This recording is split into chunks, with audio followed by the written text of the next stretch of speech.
Pembalap Rocket BMW Motorrad World SBK, Toprak Razgatlioglu, sukses merebut kemenangan dalam race 2. World SBK Estoril 2024 di sirkuit Estoril, Portugal pada hari Minggu. Pembalap asal Turki ini diikuti oleh duet pembalap Aruba.it Racing Ducati, Nicolo Bulega di posisi kedua dan Alvaro Bautista di posisi ketiga. Dengan hasil ini, pembalap Rocket BMW Motorrad World SBK, Toprak Razgatlioglu, memimpin klasemen sementara dengan koleksi 473 poin. Pembalap asal Turki ini diikuti oleh duet pembalap Aruba.it Racing Ducati, Nicolo Bulega, di peringkat kedua dengan 427 poin dan Alvaro Bautista di peringkat ketiga dengan 356 poin. Toprak Razgatlioglu dianggap sebagai pembalap dengan skill mengerem paling hebat. Pembalap Rocket BMW Motorrad World SBK ini saking jagonya, bikin kagum pembalap MotoGP. Terutama saat hard braking menuju apex, yang saking kuat mengeremnya bikin ban belakang mengangkat. Pembalap MotoGP seperti Marc Marquez heran, Toprak Razgatlioglu bisa hard braking sekuat itu. Karena dibandingkan motor MotoGP yang boleh pakai cakram karbon, WSBK mewajibkan pakai cakram baja. Brembo, sebagai supplier perangkat pengereman tim WSBK, buka-bukaan soal rem Toprak Razgatlioglu. Saat mengerem, Brembo menyebut kaliper motor BMW M1000RR Toprak Razgatlioglu itu capai suhu ekstrim, yaitu 200 derajat Celcius, yang saking panasnya membuat kalipernya bisa macet. Padahal, motor WSBK sudah pakai kaliper Brembo monoblok dengan material billet aluminium. Coba kita bandingkan dengan rival Toprak, yaitu Alvaro Bautista dari tim Aruba.it Ducati. Data Brembo bilang, kaliper Ducati Panigale V4R Alvaro Bautista hanya menyentuh 120 sampai 140 derajat Celcius. Tidak heran sejak masih gabung pada Yamaha, Toprak Razgatlioglu pakai part rem khusus, yaitu air duct karbon, untuk menyalurkan udara ke bagian cakram dan kampas rem. Brembo bilang, air duct ini bisa menurunkan suhu sampai 20-30 derajat Celcius. Kaliper rem WSBK juga makin canggih karena pakai sirip pendingin mirip MotoGP. Toprak Razgatlioglu berani hard braking kuat karena ditunjang skill dan latihan sejak umur 5 tahun. Maklum ayahnya adalah Tekterek Arif Razgatlioglu, stuntman legendaris Turki. Guru balap Toprak yaitu Kenan Sofuoglu juga selalu menekankan teknik pengereman buat murid-muridnya. Untuk setup motor, kru chief Toprak yaitu Phil Maron tidak hanya fokus di rem motor saja, namun juga engine brake yang kuat agar membantu Toprak hard braking dan tetap menusuk apex. Kendati masih belum dapat mengambil alih posisi puncak klasemen lagi di MotoGP 2024, Francesco Bagnaia tetap dipuji karena penampilan yang dominan.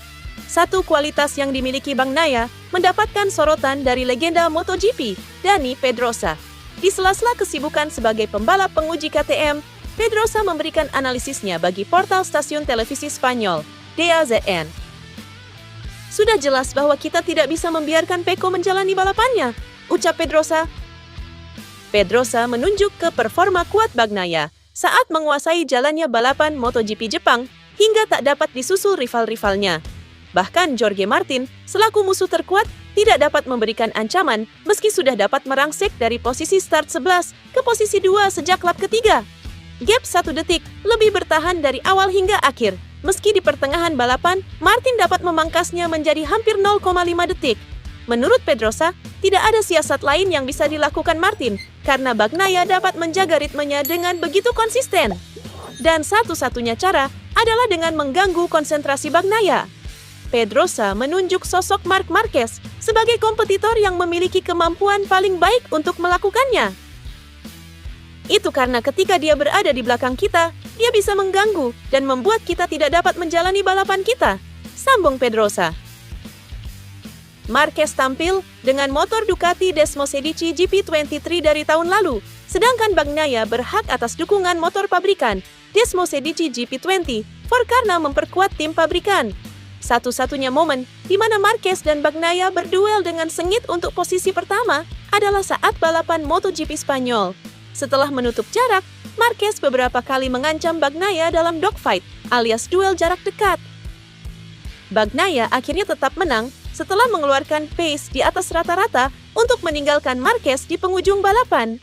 Sementara kemenangan Marquez atas Bagnaia dalam balapan GP San Marino terjadi karena Pecco tak mampu menandingi lesatan si alien di atas trek basah. Promosinya Somkiyat ke MotoGP mengisyaratkan terbukanya gerbang bagi pebalap Asia untuk berlaga di Moto2, sebab Honda Tim Asia memang memiliki visi untuk mendukung pebalap asal Asia untuk berlaga di kejuaraan balap motor paling bergengsi di dunia. Tim kami punya tujuan untuk mendukung pebalap dari Asia, di mana itu tentu termasuk pebalap dari Indonesia, Thailand, Malaysia, Jepang, ya semua negara di Asia. Saat ini kami untuk pebalap yang akan bersanding dengan Mario, kami belum memastikannya. Ujar Hiroshi Aoyama selaku tim manajer Honda Tim Asia. Perlu diingat, rekan satu tim dari Somkiyat di Moto2 saat ini adalah pebalap asal Indonesia, Mario Suryo Aji. Hal ini membuktikan bahwa pebalap tanah air juga diperhitungkan di kancah balap motor dunia. Lantas, saat ditanya mengenai siapa pebalap yang akan menggantikan Somkiyat dan akan bersanding dengan Mario untuk Moto2 2025, Hiroshi menjawab dengan diplomatis. Menurutnya mereka masih mencari pebalap yang bertalenta untuk berseragam Honda Tim Asia Moto2 musim depan.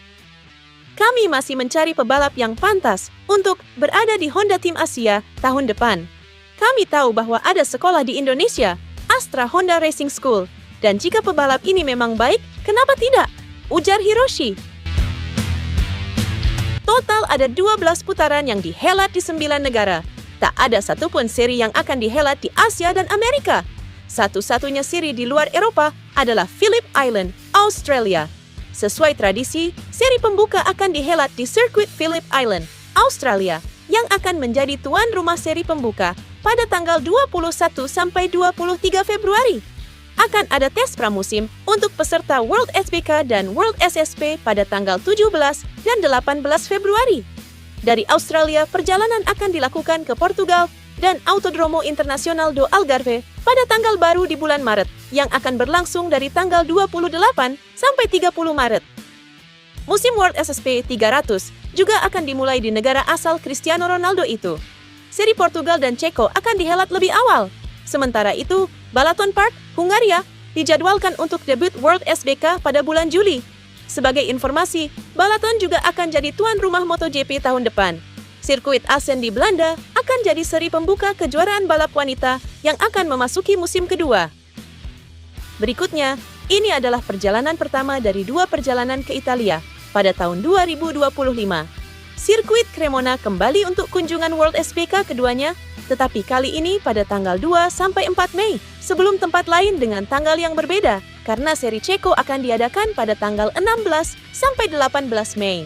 Setelah kunjungan ke Republik Ceko, World SBK akan kembali ke Italia, tepatnya di Misano, yang akan berlangsung pada tanggal 13 sampai 15 Juni. Sirkuit bersejarah tempat dimulainya World SBK, Donington Park, direncanakan berlangsung pada tanggal 11 sampai 13 Juli. Setelah itu, sirkuit Balaton Park dijadwalkan pada tanggal 25 sampai 27 Juli untuk debut World SBK sambil menunggu perjalanan ke Hungaria. Untuk seri-seri yang dihelat menjelang putaran akhir, Magny-Cours menjadi tuan rumah kejuaraan di slot tradisionalnya pada tanggal 5 sampai 7 September. Magny-Cours dihelat Aragon pada tanggal 26 sampai 28 di bulan yang sama. Ini adalah 2 balapan untuk mengakhiri musim di Estoril pada tanggal 10 sampai 12 Oktober dan Jerez pada tanggal 17 sampai 19 Oktober.